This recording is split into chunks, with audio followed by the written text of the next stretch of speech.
We'll be back with you shortly. Meantime, retired U.S. Air Force Brigadier General John Teichert is with us now to talk more about the situation in the Middle East. So step one is determining which of the Iran-backed groups is responsible for the attack on the service members in Jordan.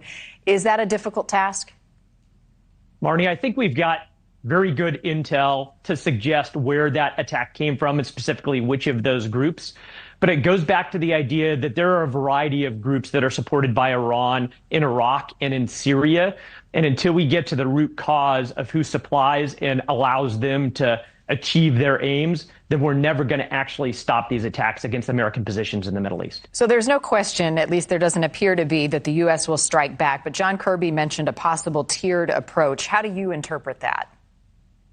Well, I certainly believe that this is a multifaceted problem that exists throughout the Middle East. We talked about Yemen just before this segment. We've seen situations in Iraq and Syria and Lebanon. And so we need to implement military and economic and intelligence elements of our strategy here.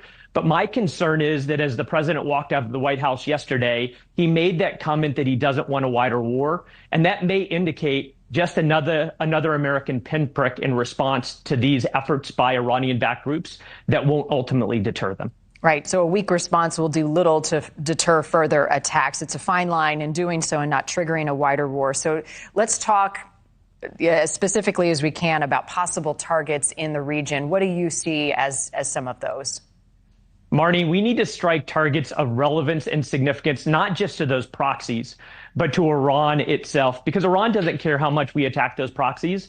They only care about their own positions. And there are several Iranian bases in Syria, not proxy bases, but Iranian bases. And those are very relevant and significant targets that would harm Iran, but would stop short of actually attacking within Iran that could be escalatory.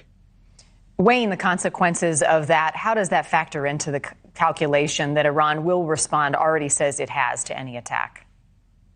Marni, they've said that they will respond, but if we are scared to stand strong and demonstrate strength, capability, will, and resolve, then we're just going to continue to see this series of attacks like we've seen 170 of in the last 4 months. That the problem with deterrence is that it only works if you demonstrate strength. And the more weakness is perceived by Iran, the more likely it is that they're going to continue to sponsor these types of attacks. One target may be the Islamic Revolutionary Guard, the Quds Force. What do we know about this group and its leadership? If we're talking about the Iranian proxies, then they're just another proxy. But if we're talking about the Quds Force, which is a special operations force that's controlled by the Ayatollah himself, then that is the prize jewel of Iranian military capability. And they do indeed have bases that exist there in Iraq and in Syria. And those are perfectly suitable targets for us to respond in a way that does start to reestablish the deterrence that we so desperately need in the Middle East. How do the attacks in the Red Sea factor into possible retaliatory options? How is that tied into this?